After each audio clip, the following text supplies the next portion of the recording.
Hey, everybody. Thanks for listening to the Marriage is Tougher Than Woodpecker Lips podcast.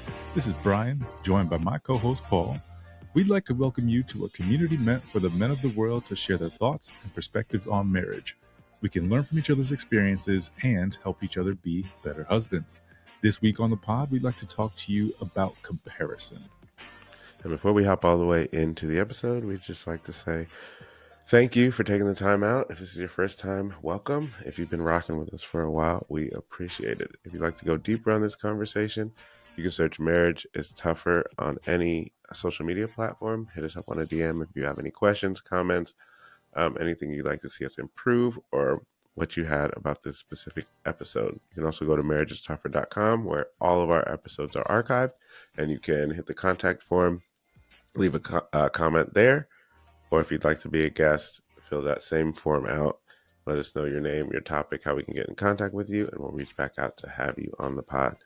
Again, we thank you for taking time out. Now let's hop into the show.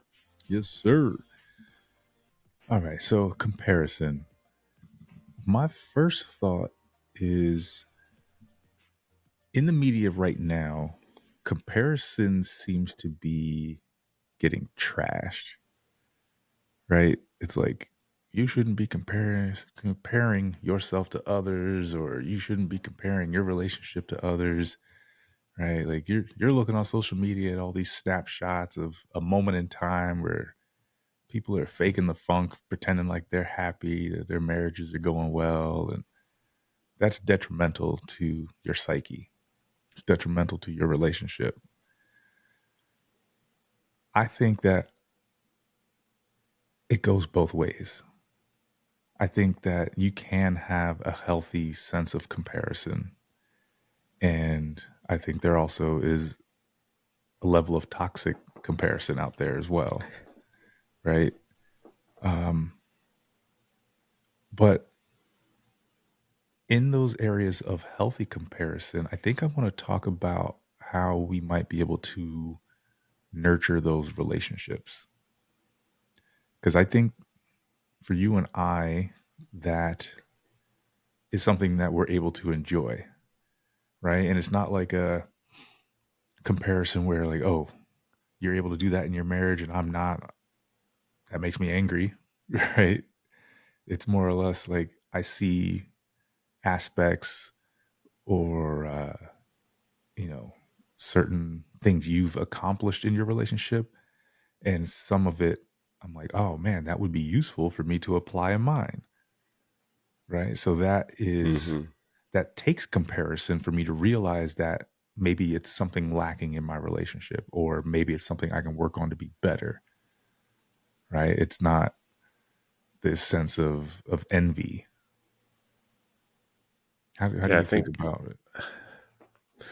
I think it's comparison. It's funny that you said that, because it used to be like all we were doing was comparing, right? There was only a dichotomy. Could never be a both, right? It was always like this or that. Well, who is better? If you think something's better, that means the other thing must be trash, right? Not that both of them are amazing, right? Right. Or both of them are terrible and you're choosing the less terrible of the options, right? So it's this, where are we either as a society or how we come to look at things? I think the healthier way, as you were saying, is not necessarily comparison. It's actually exposure, right? Okay. Exposure to something, and then deciding, are there bits and pieces of that I want to take? Or is there something that I see that I should consider because I never considered it, right? Because when we're looking at, our examples, it's like, man, like I never thought of doing it like this. Or, I'm seeing that it's actually possible for someone that I actually know, right? Like, oh my gosh, like they're debt free. They got debt free. How do I do that? I know their life. I know that they're not, making all this money. And I know that and I see how disciplined they had to be and how much they had to, the conversations that they had to have and the ups and downs. It's like, oh, this thing can happen because I saw it happen with someone. Right. instead of being hating on you, like, oh man, I can't believe blah blah blah, they're that free and blah, blah. It's like, oh wow, like that's attainable. Just like you said, how can I apply this to my life or my marriage because I see it? Um, I love what you said about, cultivating those relationships, because when you're exposed to something that you like, or you found something that could be positive in your life, it's good to stay around that so you can continue to see it and continue to be motivated and not make it like a one time thing, which I think that's why those things that you see online or in the media or videos, like why people come back to them, because they'll check out to see, are they still that way? And whether it's fake or not, right? Whether it's just a snapshot of their life, there is a consistency of, I see the positive side of whatever this is, and Mm. that's something that I want. And now let's not obsess about it. But I think it's, if you see that in social media world, try to find that in a tangible example in your life, so you can learn what the real is to get to that. Right. Yeah. And it's, a mindset thing. Don't look at it as a sense of lack, but what are the things that I need to do to have that? Right. And then maybe along that process, you find out, oh, that's really not even something I actually want. Hmm. Right? Yeah, that part. You know, and I think it happens in a lot of different aspects of life, right? Like you, we have this tendency to compare ourselves to people in the workplace, right? And typically with limited information, right? Like, oh man, I wonder if I'm making as much money as they are, or if they're making more than me, or maybe I'm making more, they're making less. Who knows? But um, I, I wonder why it is that we do that, right? Like other people's relationships don't affect our relationship, right? Like we have to Hmm. live our relationship. So why look at it like, oh man, that's possible. Now my relationship feels like trash, right? Like why, like you said, Right. like Yeah, why that's does it more have of to a, be the extremes? right. It's more of a you problem, Yeah. like And your why is it lens. like this one piece that you might be missing, or like you said, haven't been exposed to yet? Why is that the piece that is the make or break for whether or not your relationship is successful? You know what I mean? And maybe it's something you actually have or do just on a smaller scale. Right. That's a good point. There's a lot of things that is just in us that we don't see as a big deal, or we see as positive, or as positive because it's just something we do. That's how God created us, so it comes easy, where we don't value those things because it's just a part of us. But if you saw, or if someone else saw you that didn't have those giftings, they'd be like, "Oh, that's amazing." You're like that? Like that's just blah, right? That's just set example. They're like, "Are you kidding me? Like I could never get up and talk to anyone about such and such. Like I could never get up and talk to anyone about my marriage, or you're just so kind to everybody. Why do you go and smile and say hi? Like, I'm so introverted. I can't talk to anyone, blah, blah, blah. Like, but you're just like, well, I mean, that's just what my life is, right? Right. And a lot of things that we've done the work on and now has become our life, we forget that we did the work to get there because it's Yeah. become such a part. So we don't think that we have things to do, or we dwell on the things that we need to work on, not realizing that we've already done a lot of work to get to a good place. So then we compare unhealthily for a certain area, but we're amazing in like all these other areas. Yeah. And here's a hot take. Maybe God hasn't blessed you with it yet because you're not prepared to manage it.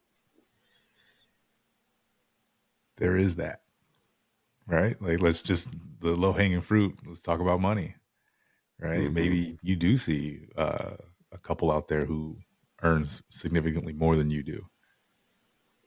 But if you had that, what would you do with it? Right? I'll say there's a lot of squandered wealth out there.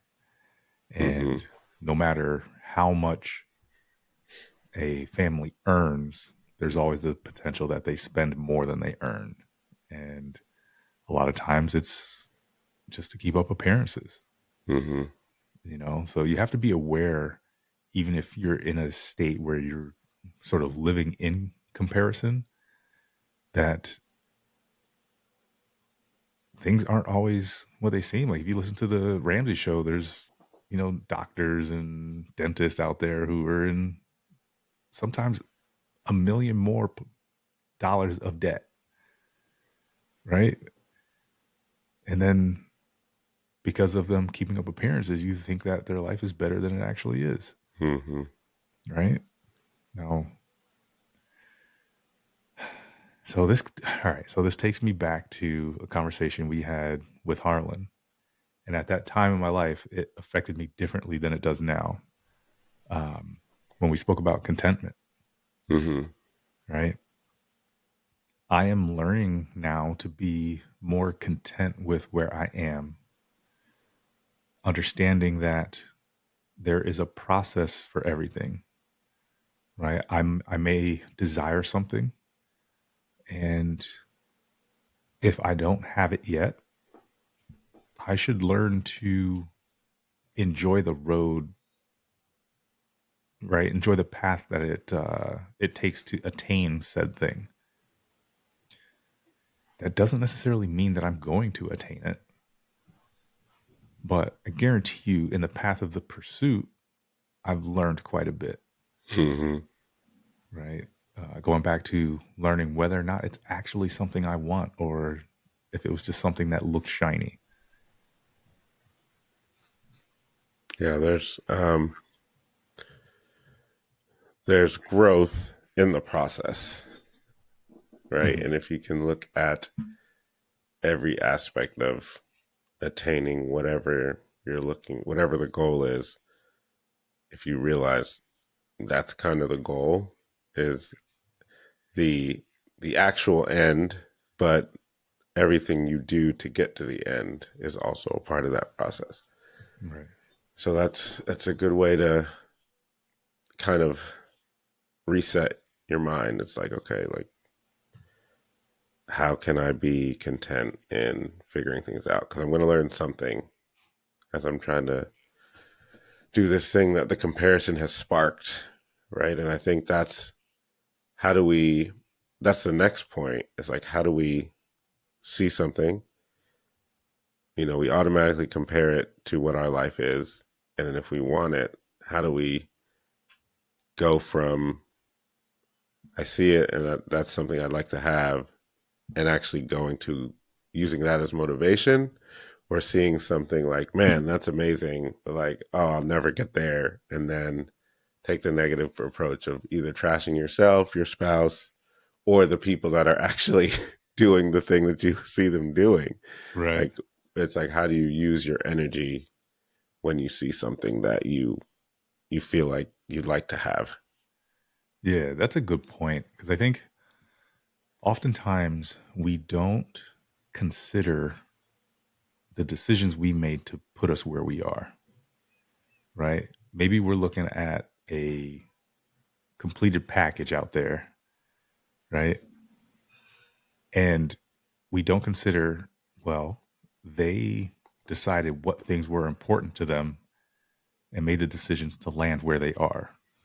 You have decided what is important to you up to this point and have made the decisions to land you where you are, whether that be negative or positive, or wherever your situation has landed you.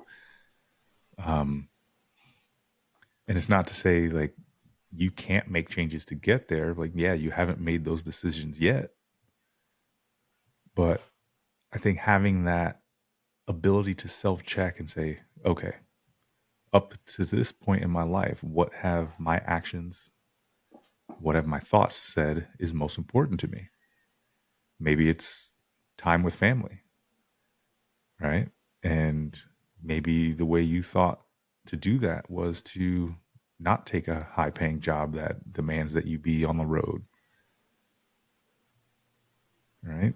So Hmm. it's accepting where you are,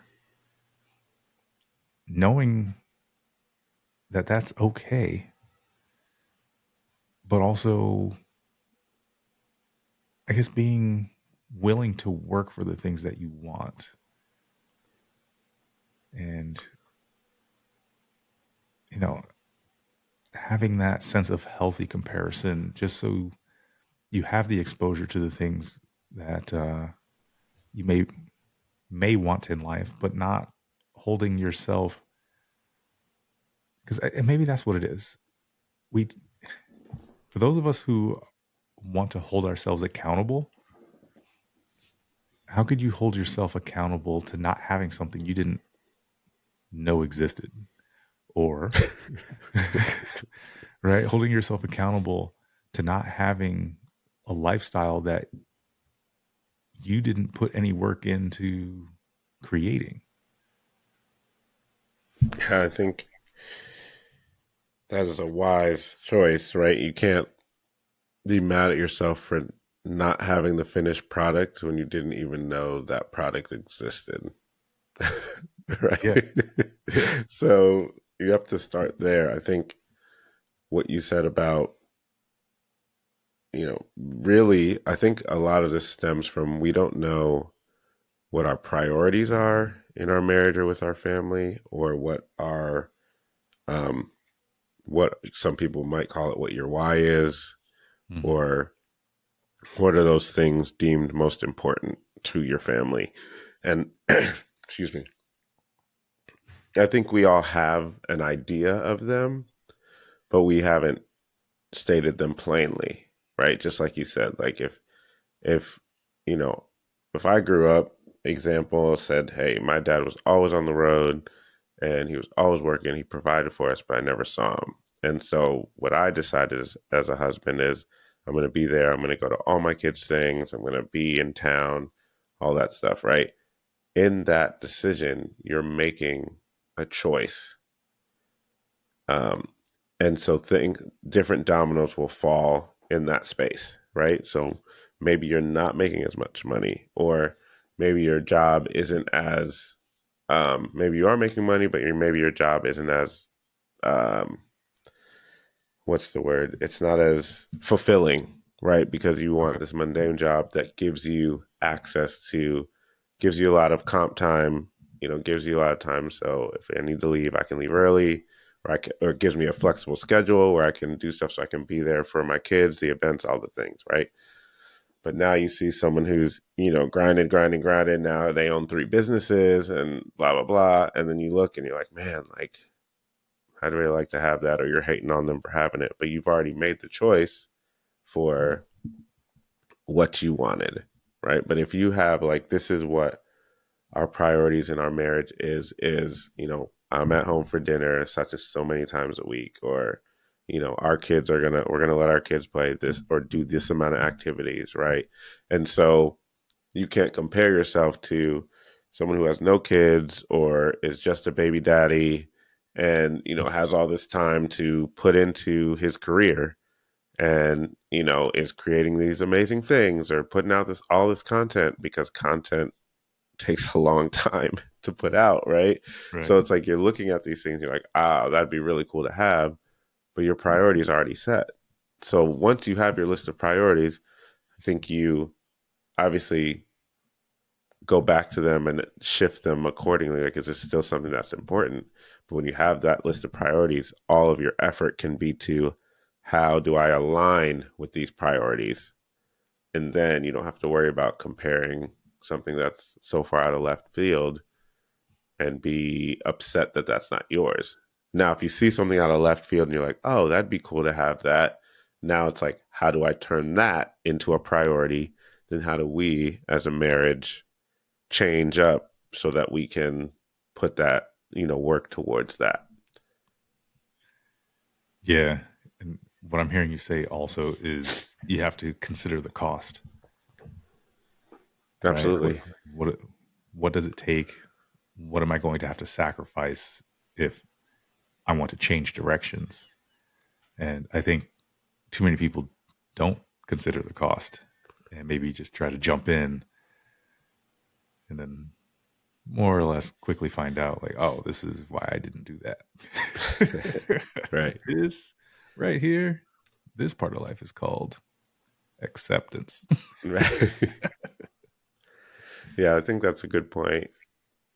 Um, yeah, counting the cost is very important, or at least the cost of what you see, right? Because you never really know till you're all the way in it. But at least maybe talk to some people, do some research, figure out what it takes before Yeah, you get in there, and have a conversation with your spouse of how this is going to affect everything, because it's definitely going to affect her or him, right? Like right.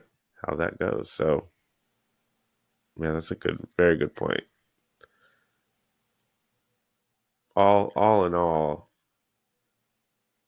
comparison is good. I think it's good to walk alongside with someone who likes to improve, Mm. um, because there's a level of, um,